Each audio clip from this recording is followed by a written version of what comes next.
Hey, beautiful people. How are we doing? I am Anitra N. Lawson, storyteller, producer, educator, and content creator. That guy over there, that's Dr. Andre Evans.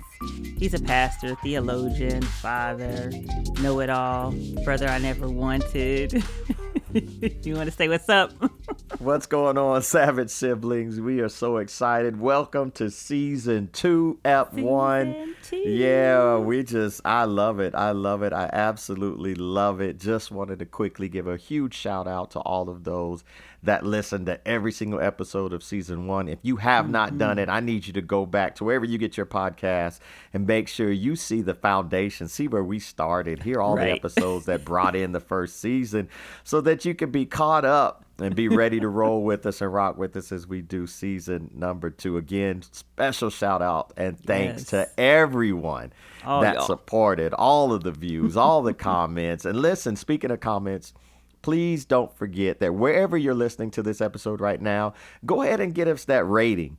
And if they allow you to give a comment, go ahead and do that as well. Give us a shout out. Let us know how you're enjoying the podcast. The more ratings, the more comments we get, the more savage siblings we can reach across this globe. Yep. And so, just so excited. Season 2. Nikki, what's good? Checking in with you. I am doing really, really good. All is well. Just been focused on spending more time with God, right? Like just finding ways to go deeper on my one-on-one alone time. And it's been awesome. What trips me out, bro, is sometimes you start reading the Bible and you find these random, scriptures. Right. And you dig into them. And I felt like there was an episode of Family Guy and Stewie was like, man, sex, debauchery, murder, violence. It's all in the Bible. This is such a great book. I was like, man, this book is good. So it's been fun just having a little bit more time digging into the Lord and digging into my one-on-one time. So what about you? Well, so during our, and I'm doing air quotes here, off season, as people are listening to each episode, I have, all kinds of people be like, if you guys want any guests, just, holler at me. And, and I'll just be like, oh, okay. But then there'll be this occasional dude be like, yeah, man, if you need any guests, holler at me. And I didn't know they had a sibling. So I'd be like, oh, cool. I didn't know you had a sibling. And they'd be like, well, I don't. Right. I'd be like, well, then you can't be a guest. I don't understand. You can't be a guest. You ain't got no sibling. And I know things. I got perspective. I know things. I was like, but it's called Savage Siblings. Right. Like the perspective is that from a sibling. I'm like, I'm sorry. You can't do it. You just not invited. And so we got some upset, what do you call those, only children listening. Listen, we're going to have to do an episode. Right. We got to do at least one episode for the only children. We ain't got to do nothing. As far as I'm concerned, as a matter of fact, one dude, I told him, I'm sorry, you can't be on. He got mad. I said, listen, go start you a podcast called Savage Solo. And then you be all right. Then you be all right. You be happy with that. I love it. Happy with it's that. going to target Absolutely us. Be Savage Solo is going to target Savage siblings. Listen, turns into a war. All press is good press. Go on and attack us. We'll take it. All press is good press. Absolutely. I love it. Well, yes, we thank you guys for rocking with us. We are the Savage Siblings podcast, where we are, as you hear, brutally honest, relentlessly transparent, and unapologetically authentic. And so we are here jumping into episode 1 of season 2, which we are titling The Gap Season. The gap year, the gap season. Yeah, absolutely. Absolutely. So, when we started digging into this episode and thinking about the producing of it, it really, for me, sprung out of a season in my life where I was on this major, self-improvement grind. And so we're going to jump into the sound off segment here. Sound off segment. Sound off. And so it's about 3 years ago, I think, and bro, I was like doing self-assessment, and I was trying to decide how can Anitra work on herself. Right. And so I leaned in. And when I say leaned in, I was taking master classes. I was going on retreats. I don't know if you remember, I called you from like North Carolina, and then I was traveling here. I was doing conferences. I was in Miami, and it was an amazing, fulfilling year. I really can't take anything away from that time. I was working on me professionally and personally. And so every series I attended, every retreat, everything I did was all about how can I be the best version of Anitra. And I remember I started my planning the November, the year prior, and then by the December of that next year, after all these conferences, retreats, all these books and podcasts and audibles and all these things, I got to the end of that year and I had what I'm kind of call insight fatigue. Right. Like information overload. And I realized I had spent, over a year just consuming, ingesting, absorbing so much information, so many resources. And I stopped and said, wait, I haven't had a chance to digest. Right. To even inhale, exhale, to even, process anything. Right. And I just got overwhelmed.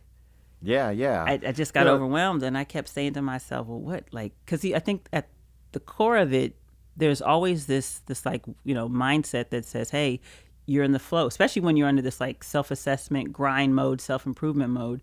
You're trying to keep that momentum. Don't lose the momentum, right? And we get criticized for stopping that, FOMO, that, you're going to miss it. Right.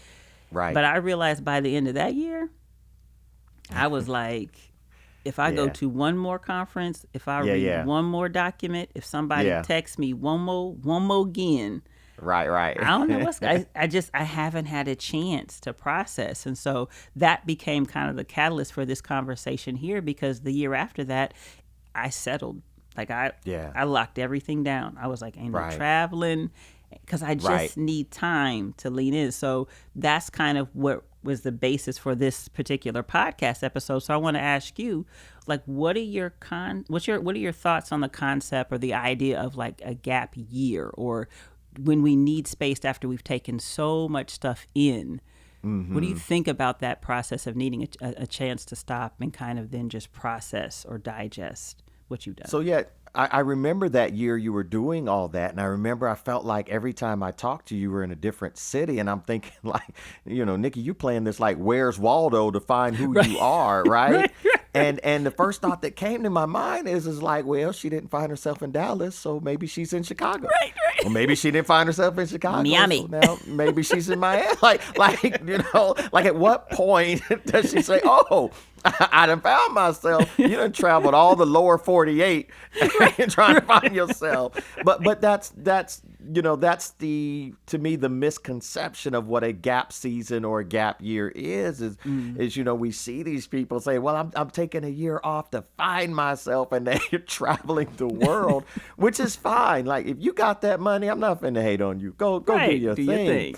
But the understanding of finding yourself, you're not, what is it you're really looking for? Because we take this physical journey when it's actually more of an internal journey. Right. So you're not just finding your physical self, you're finding your true self. That's good. And I think you ain't got to travel to find your true self. So when we talk about taking that gap year, that gap season, it's really saying, how do I answer this inner critic within me?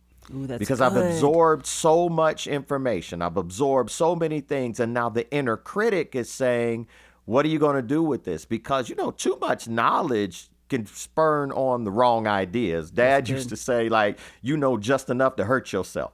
Oh, that's good. It's like, and what Dad is saying is you got all this knowledge, but now what are you doing with it? Are you harnessing it? Are you focusing it? Are you pulling out those bits and pieces that pertain to your purpose? And that's why I said that gap season, it's all about answering your inner critic. Like, why did you gain all that information you just went through in the first place? Why did you take all those classes in the first place? Why did you do all that? And I think sometimes what happens is we mistakenly think of this like understanding as like this self-indulgence. And so we just kind of carry on learning without asking the most important question we'll ever ask. And that is, who am I? Who am I? Really? Yeah, right. And who What am is I in my this truth? season? Yeah. Who am I? Right. Yeah, exactly. And so if we can't answer that question, but we just doing a whole lot of traveling, then you didn't really take any time to find yourself. You just spent a lot of money to get lost even more, and that's what too many of us find ourselves doing. 100%. So when that's kind of like my initial thought there is okay, you just came back from Thailand. You just came back from Budapest. You just came back from the highest monastery on the highest hill in Tibet. Who are you? I don't know. I had fun though. It was great. I got these pictures. It was great. Right? My Instagram reel is hot, right? It's hot. It's on fire. I got this T-shirt. Okay. I think there's a flip side too, though, for some of us who grind and don't stop. Because I know I didn't even think about it in this context until I was, in adulthood. Like I said, this was about 3 years ago. But thinking about coming out of high school, bro, like when we heard about people taking gap year, we was like, oh, you wealthy?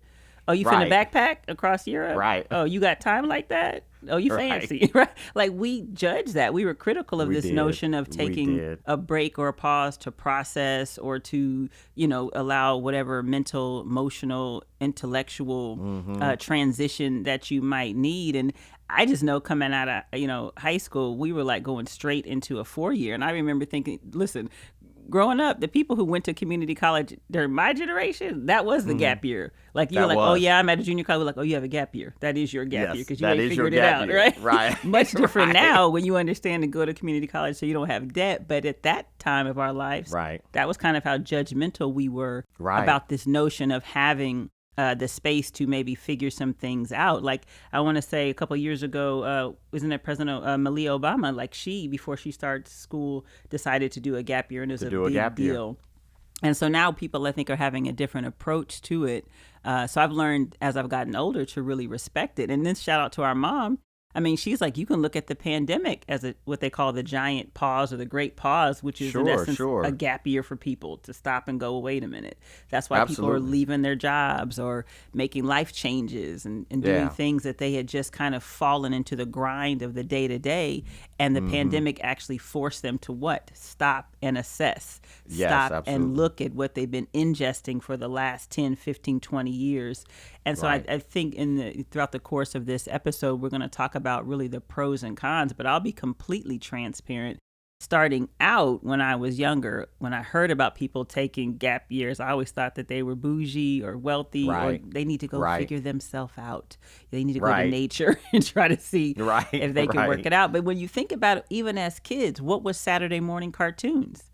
That was the idea of a break. It's the one day throughout the week you don't have to get up and immediately get in the shower. You don't have to grind. You get to stay crusty in your pajamas, get that big bowl of cereal, and take a beat. Take a break from the week. And so I think it's innate for us to need, breaks, but I think there's something specific and special about really digging into what a gap year or a gap season, can be for us. Yeah, no, it's definitely much more than just a break because we breaks are about restoration, right? But gap seasons are about revelation. That's good. Those are absolutely two different things. That's and good. You're right. Historically or even traditionally, when we think of gap years, people taking a gap year, we inherently kind of think of this kind of self-centered goal that they have in life where they're not going to contribute to society. They're not going to move. They're just going to go and live off the land. and it's about being self-centered and selfish. But in actuality, those who did it right, it's actually a very unselfish process. And I say it's unselfish process because it really is this process that involves breaking down who you are and shedding layers that do not serve you or your life and don't reflect your purpose.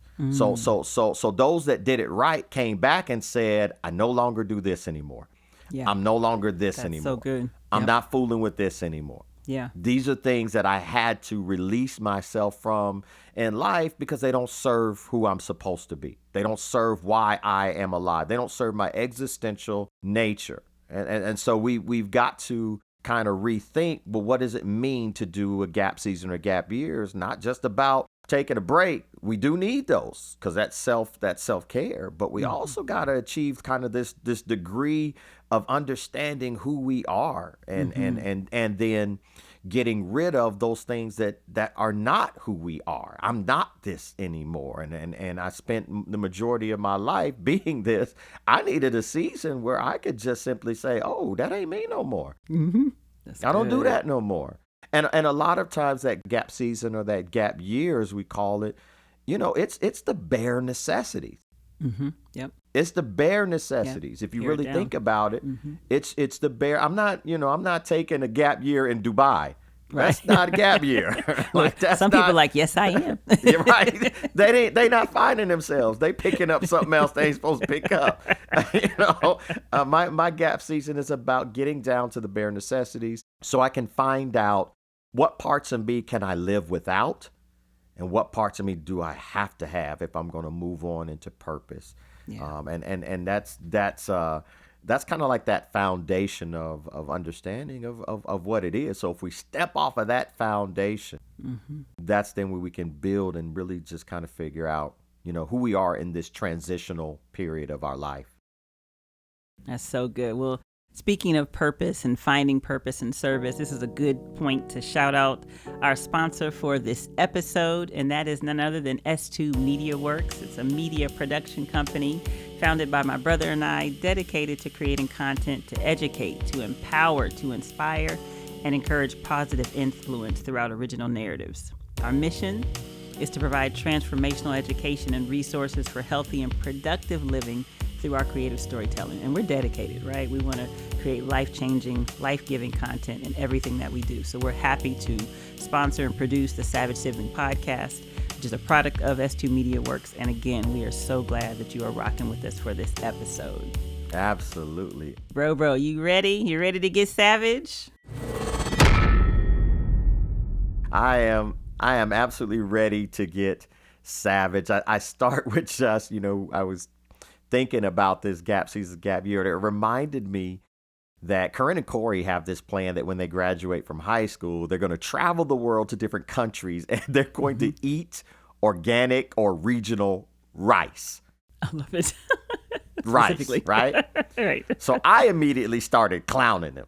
Because I was like, no, you need to go to Black Beach weekend. You need to go to Daytona Beach. You need to go to Carnival, But what I realized is that they were talking about taking time to decompress from how hard they just went in high school, right? Decompress from how hard they just went. And they were talking about it and when they in college as well, how hard they just went.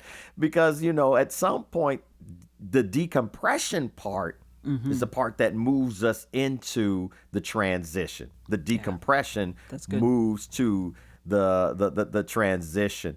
So when I look about, what did I just experience in learning? What was exposed? Because some of my learning exposed some things about me that I now need to take time to figure out. Here's an example I have that going back to Corinne. I remember when Corinne was little. And she was learning how to complete puzzles, right? So the first puzzle we got her was just like, that one little bitty 25-piece puzzle. And so she got it. She started getting those things with ease. So I graduated her to the 100-piece puzzle. Right. But what she didn't understand at such a young age is you can't combine the two puzzles. And she kept trying to fit a big old 25-piece puzzle with the 100-piece puzzle, but they don't fit. And she would say to me, Dad, these puzzle pieces don't fit anymore. And I said, well, because the better you get at putting puzzles together, the more pieces you need to try and elevate, to a better understanding of puzzles, a better level of puzzles. Now, the word try was the key word. She understood that. Yeah.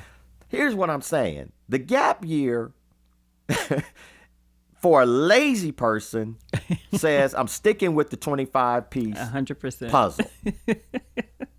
The gap year for someone who's trying to figure out who they are says, I got to take a chance on myself because I'm greater than what I need to transition from. That's good. I've got to have more courage to try myself, to take the risk on myself. And the question becomes, well, who are you? That's the purpose of the gap season. Who are you? Are you ready to take a chance on yourself? Nick, I remember if you asked me what I was going to be leaving high school, I said, I'm going to be an engineer.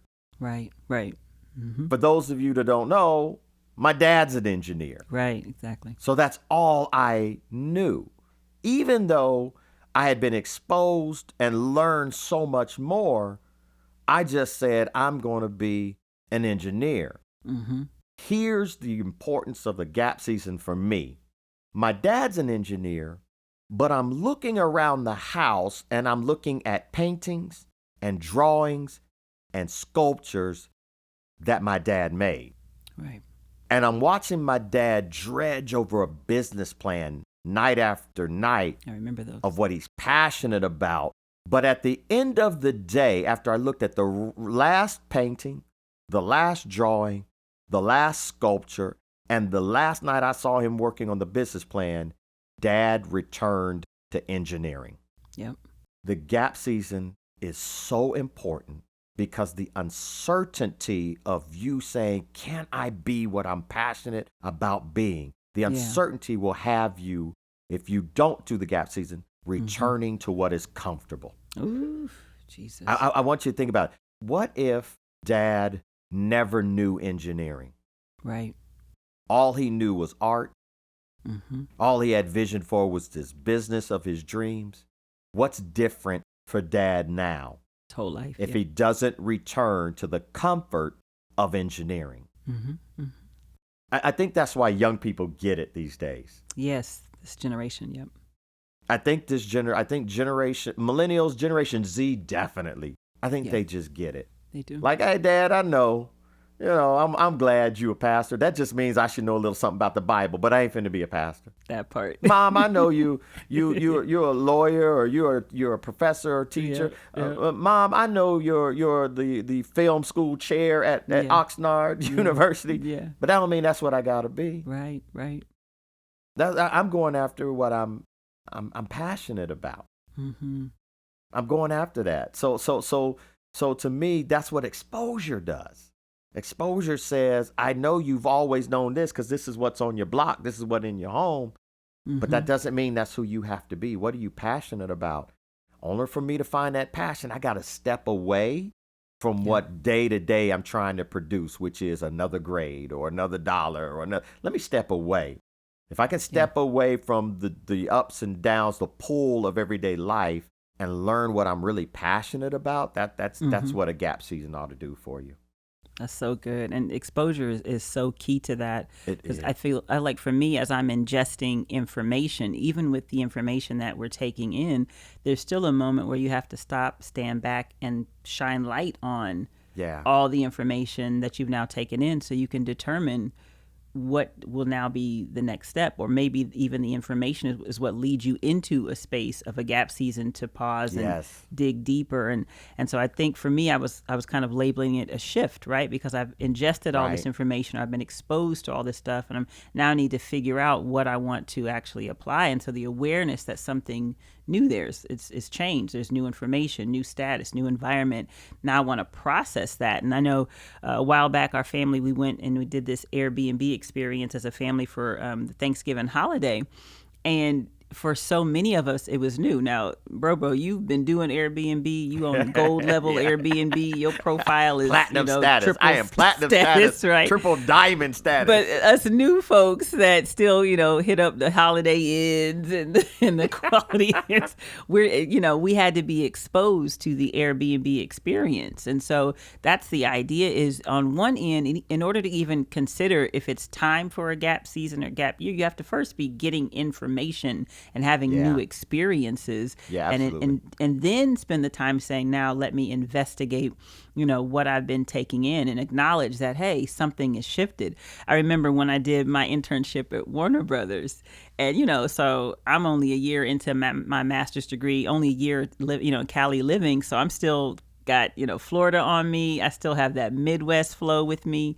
And so, bro, I show up to the internship at Warner Brothers Live because I'm already excited because I realize I'm one in a few. You know, it was a competitive batch, so I'm feeling good. I come in there with my black, blazer, pencil, stripes, pants, and my heels, and I'm, working it out. It's like, okay, let me show up for day one. Everybody is in there in khakis because Cali's vibe is completely different, and so I'm looking, going, oh, I'm the intern who is clearly overdressed, right? Right. I'm around all these millionaires and these folks doing things. And so what's so good, though, about acknowledging that, okay, something new has happened, let me take some time to process it. What the gap season does is helps you then take the information you've ingested, acknowledge there's a shift and there's a change, but then spend some time thinking about the adjustment. Because I wasn't about to show up the next day in flip-flops because I'm still Anitra. Right. I'm still the only person of color that was in that whole area that I was in, right? So I still have to represent myself, my school, but I'm taking in the fact that I'm at a new level. I've entered into a new atmosphere, and I have to first assess it, and then I have to pause and say, okay. And so over the course of a week or so, I slowly figured out my style, the one that represented me, but I still was the intern, the one that made me represent Cal Arts well, right? And still, as the only woman of color anywhere in that space, made sure that I could kind of balance that out. And so I think it's first the exposure to new information, new environments, which means you have to be actively looking to get something. So some of us don't need a gap season if ain't no exposure happening. So if you're wondering, well, should I go ahead and take a gap season? What's new? What shifted? What's changed? What have you been ingesting that now you need to step back and say, okay, now I'm handling this exposure, I'm handling this new information, and now I'm ready to consider, what's the next step going to be. So let me ask you that question. Once you've had the exposure, you have the new information, so how do you process that? For a lot of us, it's a bunch of new information, but how do you process it properly to understand how to move into a gap season? Well, see, so you started that process because you started talking about experiences. We absolutely uncover who we are and why we act the way we do when we turn our experiences into wisdom. And then we get to know our own story. And I do like the word there, know our own story, because you've been living your story. But until you turn your experiences into wisdom, you don't know it. Your story. So what the gap season does is it allows us to explore our past and put, as I'll go back to Corinne, put some puzzle pieces together in order to understand ourselves and become who we want to be. So when I look at that, if I unpack that just a minute, experience and knowledge are the exposure we need to go into the gap season.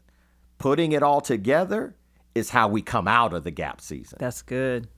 Right? And so in that process, there's this sifting, right? Because you took in a lot. I mean, but before you take that gap season, you took in a lot. Yeah. But what is actually useful that you took in?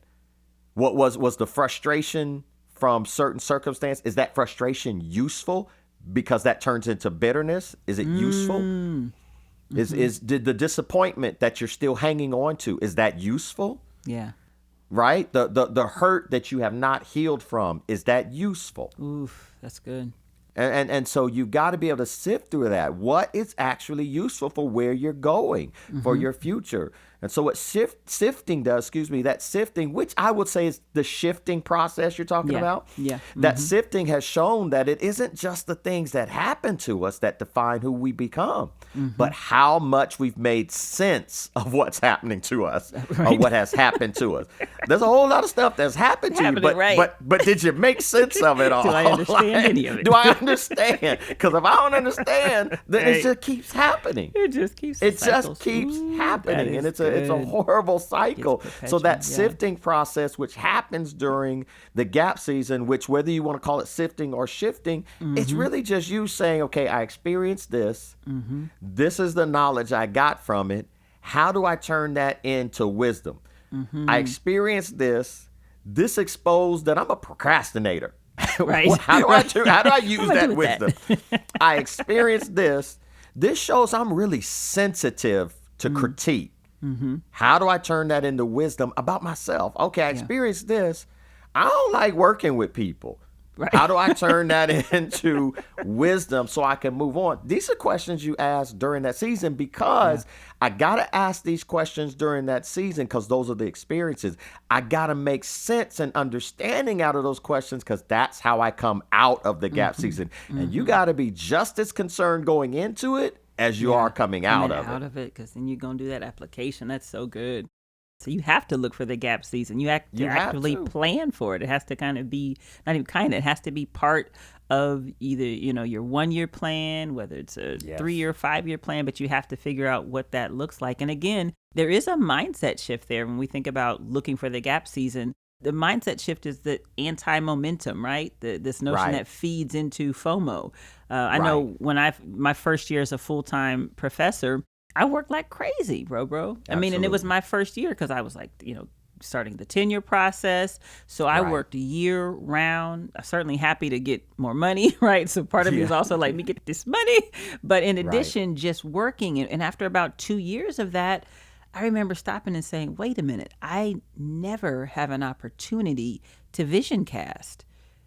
I never have an opportunity to say, what's the goal of the next year, because I'm working year round through the summers. I'm working 12 hours. I mean, even the whole premise of a sabbatical for professors is based on this premise of a gap season. And even your deans will tell you, go for it. Teach it. No, because they just got it. They got it in times past. That word sabbatical, which is a Greek word, comes from the word that you and I practice, which is Sabbath. Come on, teach. Sabbath. Come on, teach. My best friend Jackson, man. Listen, he takes a Sabbath on Mondays, I think. Yeah. The traditional pastor Sabbath. Yeah. And if I call him, I'm going straight to voicemail. Right. And I tell him all the time, Lord, don't let me die on a Monday. Right. Because this fool ain't going to help me. He going to find out Tuesday. Right. If somebody say, I'm going to kill you unless Jackson can tell you what the weather's like in Dayton, Ohio. If it's a Monday, I'm dead. Go on and call. The coroner. You going to heaven. That's what he went to heaven. I'm dead. Because he ain't going to answer the phone. But that's how serious he takes it, that moment. So that's how serious he takes it. Because here's the thing. When you ask a person about their gap season, their gap year, when you ask a person about that Sabbath, when you ask a person that intentionally says, I'm unavailable to you, why did they do it? They're going to give you an answer that lets you know that they understand that there's a future they want. Yes. And they're going against the future of what the world wants for them. Because at some point, you've got to have a differentiation. And that differentiation refers to the process of trying to develop a sense of yourself as who you want to be in purpose. And in order to do that, in order to find yourself and kind of fulfill all these unique destinies that we all have, we got to differentiate between what's destructive in our interpersonal or our familiar or societal influences and what actually serves us towards who we want to be. That's so good. That's another part of that gap season. Do you know the difference between the relationships that are holding you back and those that are pushing you forward? Do you know the difference between the work duties you take on that are going to propel you in promotion versus the ones that are just keeping and holding you back? Do you know the difference between how you've been spending your money that will help you build wealth versus just trying to look rich for today? That's so good. It's about differentiation. What is serving you? Who's serving you? What's serving you? How you serving yourself? And so those are the things that we really got to be aware of. Heading in and making it successfully through a gap season. That's what I call that's just active planning. And if you're wondering how to plan, I'm telling you, ask your sibling. When I'm over here in Timbuktu in the highest mountain, what should I be dealing with myself? Oh, your sibling gonna tell you. Listen, you need to deal with your anger. You need to deal with your selfishness. You need to cut that thing off your toe. Right.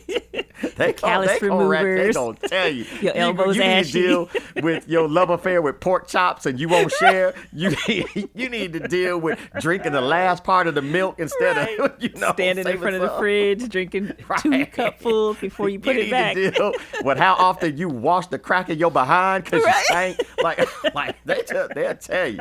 They'll tell you. They'll tell you. My So, God, so you it's saying so I need good. to deal with my procrastination? Yes. Yes. Yes. And getting in the shower. Right. I love it. So, and I love that you connect the creativity to it as well. Because I think about, artists and actors who, maybe got their claim to fame via film, but you always hear like the Denzels, the Angela Bassett's going back to stage so that they can, just retool and realign and breathe and open up. And not to suggest that Broadway is better than Hollywood or vice versa, but I think you find that that's true, that even like Daniel Day-Lewis, like he's a brilliant actor, but he'll take entire breaks and go and make furniture, right? So it's like you have to make sure that you have that space and time to give yourself the space for creativity to flow. And when we do get into the busyness of our day-to-day life, it pushes against that. And so, siblings definitely will encourage you to take that break. I think the 3 tangibles I thought about that you definitely want to help you get the results you're looking for is, one, just this notion of clapping back at busyness. If nothing else, being able to stop and say, hey, where am I allowing busyness to consume me and to keep me from what I need to happen? And then answering questions or challenges that, have evaded you. And again, siblings will point that list out and hold it up in front of your face, but quiet time will too. If you don't, if you're not, brave enough to deal with it, start with some quiet time. While you up there in the 7th heaven with God, you need to ask yourself these questions. Absolutely. What are these challenges that have been evading me? And then that singular, focus, that I love singularity or structured focus, and specifically to the next season, because that's the idea, is that the gap season is prepping you, as Andre already said, for the next season. So what should be my singular or structured focus for the next season? Those should be some tangibles that you come out with, and hope you get where you're trying to go. Yeah.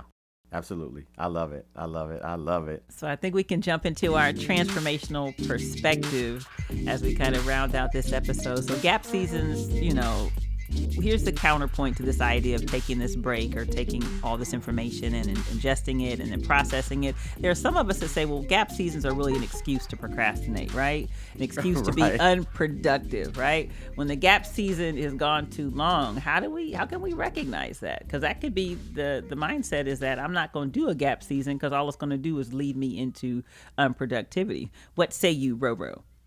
Well, and I think there are 2 perspectives. Either I'm not going to go into a gap season, or I'm not going to come out of my gap season. Right. And they all kind of deal with this counterpoint. Like, when has the gap season gone too long, or when has your procrastination to go into the gap season gone too long? And really, it's this anticipatory fear.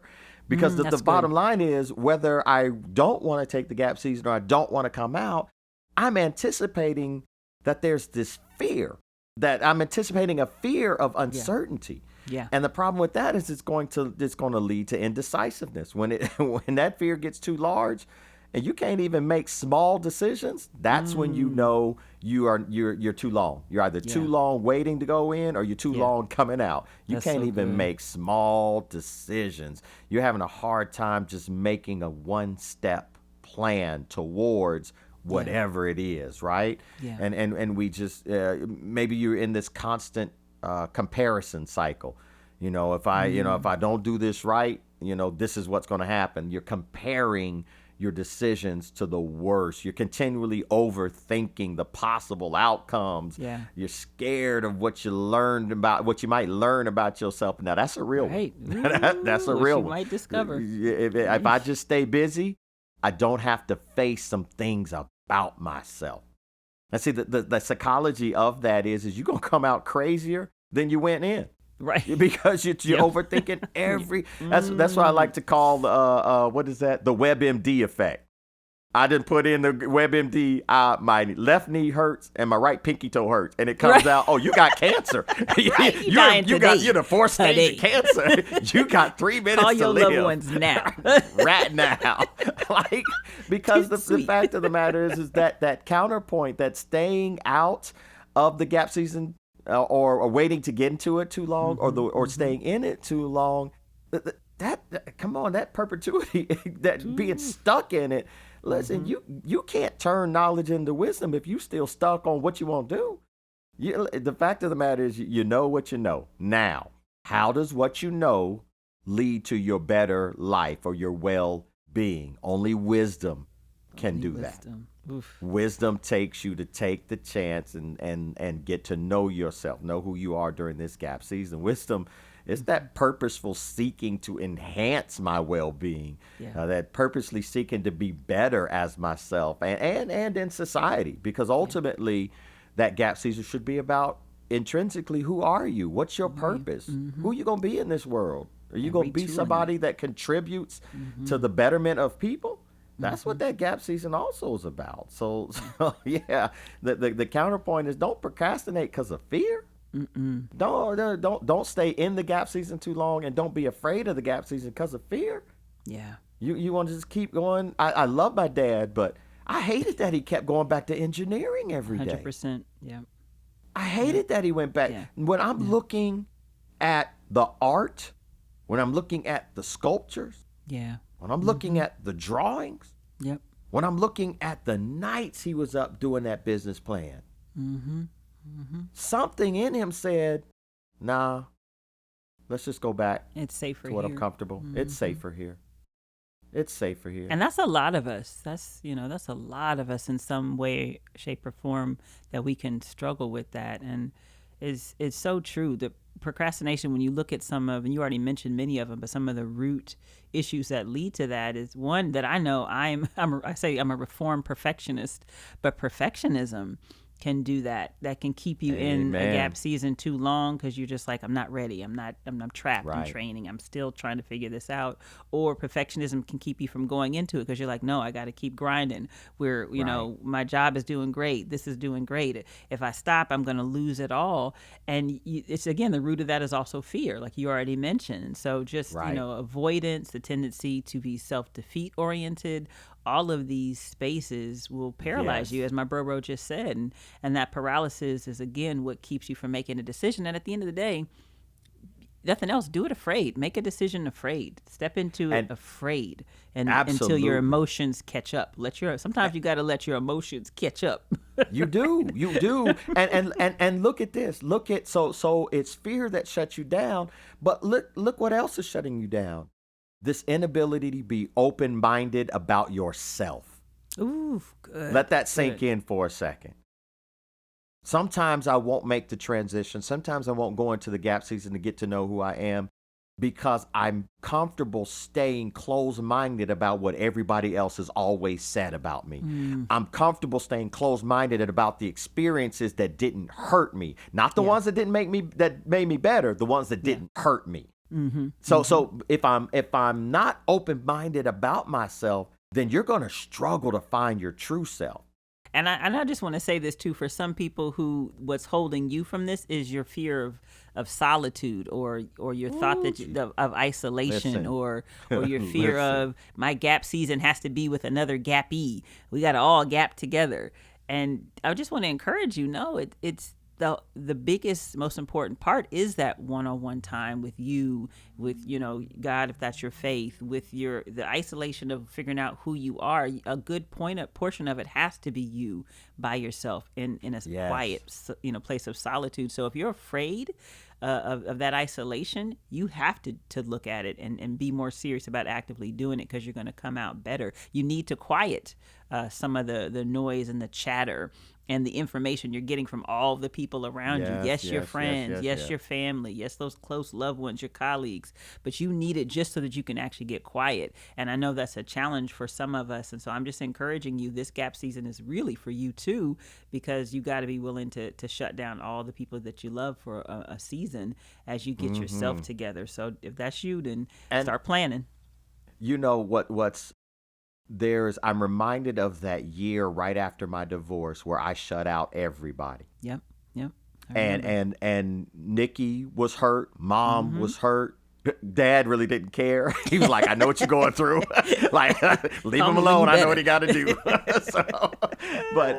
But you also you can't just be afraid of solitude. You can't be afraid to hurt people's feelings to find yourself, because ultimately, if you don't feel good about yourself, other people's feelings about you ain't gonna help you find yourself or make you feel better about yourself. Nope. So you can't be scared to hurt those closest to you, because in the end, if you come out better, they'll understand. Yeah. If you come out in your purpose, they'll absolutely understand, and you all will move on, and you'll move on to who who you needed to be, and the purpose. You move on to the success of that gap year or that gap season. Earlier we were talking about procrastinating or waiting too long, and I think there are a lot of people who deliberately look for distractions. Yes. They deliberately look for distractions instead of focusing on themselves. Yeah. And that is such a necessary thing if you're going to successfully make it through that gap season. So good. So you ready to jump into our quick shot? Well, let's do our bottom line. The bottom line, go for it. Yeah. So one of the things as I was studying this, that procrastination kills purpose, right? Mm-hmm, so if you stay in this season too long, you're killing your purpose. But procrastination also hinders your ability to believe. Ooh. And that's also why it kills your purpose. That's good. Believe in yourself. Mm-hmm. Believe in what you've accomplished and what further you can accomplish. When I don't believe in my future, procrastination creates a self-defeating behavior pattern. Yeah. I need to speak to some folk right now that are afraid to face your true self. You've now created self-defeating behavior patterns. Yeah. And those self-defeating behavior patterns, I learned this when I was going to school. It was a psychology class I took. They called it affective forecasting. Mm-hmm. Affective forecasting. I'm not going to do this today, but tomorrow I got this. Tomorrow comes, and you still don't do it. Mm-hmm. I'm not going to do it today. I'll get it tomorrow. The next day comes, you still don't do it. That becomes your life. That becomes a self-defeating behavior pattern. Mm-hmm. So the bottom line here is don't let procrastination kill your purpose. Yeah. Get into this season. Get into this moment. And we keep calling it a season because for some people it's a year. For other people it might just be 30 days. For someone else it might be 3 days. Jesus took 3 days. Right. That's all he needed. That's all he needed. I ain't saying I'm Jesus, right. but listen, it may not take you as long as others. Yeah. But take that time. Take that time to figure out who you are. Anyway, now I'm ready for that quick shot.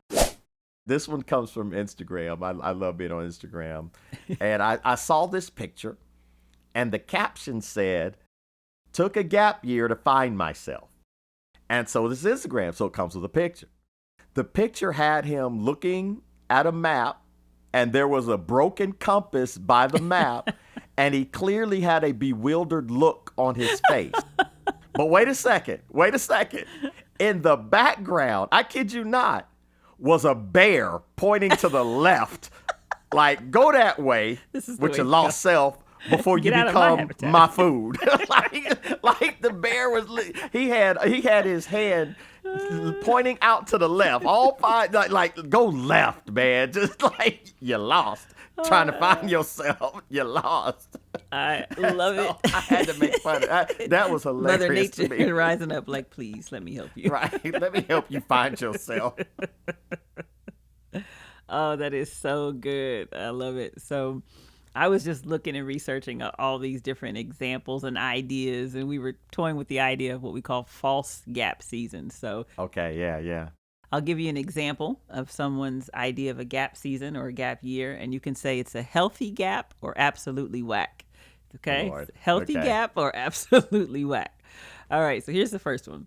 The 6 years of unemployment on my resume was my extended gap year experience. I've evolved.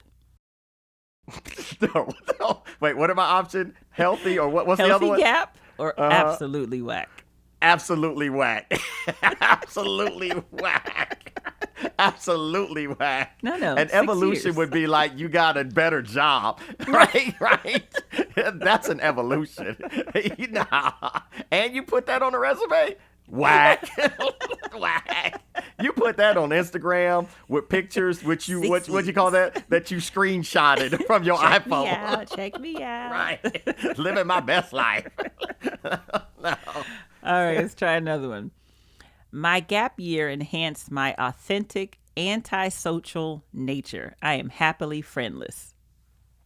So, as both a member and the president of the San Diego chapter of the Introvert Society Anonymous, healthy, absolutely healthy. Healthy gap. Healthy Happily gap. friendless. No, that's Healthy absolutely whack. You need healthy gap. You should cannot. Healthy gap. You should not come out friendless, y'all. You should come out Very a better healthy friend. gap. I can't with you. You know the peace I have when I cut folk out of my life. You know the joy my money has when I cut folk out of my life. Oh yeah, no, that's healthy. That's just good self-preservation. Oh, good. I love it. All right, another one. My gap season was excellent. I wrote down a list of everything I will do once for free. No, that's healthy. Mm-hmm. Yeah, especially when your bank account works like my bank account. That's absolutely healthy. That is absolutely healthy. Find the joy in the free. Like take selfies and using listen. Snapchat features. The fact that you can come up with a list, that in of itself is the accomplishment, right? I love it. No, that's absolutely healthy. At least once. No, that's absolutely healthy. All right, here's another one. My gap season began when I married wealthy. That's crap. That's crap. That's crap. It's whack. Absolutely it's whack. And it's whack. Why, because bro? Why it's whack? Because that'll never happen for me. Oh, so, no. Hater. Hater. Right. Listen. You asked me my opinion. So some people like, oh no, it's time for me to now have a gap season. Whack. That's whack. No, that ain't gap season. Listen, I'm gonna tell you why that ain't gap season. Why? What you gonna have to do for that wealth might not seem like a break. Somebody better hear what I just said. What you got to do for that wealth? That might not be a gap season. That'd be more like work. All right. So healthy gap or absolutely whack. My parents appreciate the fact that I still live in their basement so that I can help them out anytime they need. Whack. Whack. Number one, it's never the help that they need. Right. It's only the help that you want to give, and it ain't helpful at all. Get out. At all. Two, what's the end game? What's the end game? Are you moving out? And if you are moving out, how you gonna pay your own way? You know, because if all you doing is helping, and I'm doing air quotes here, that ain't making money. So nah, whack. Get out my house. Oh gosh. Okay, I got a few more. I'm taking a break from church because it requires me to maintain a positive attitude.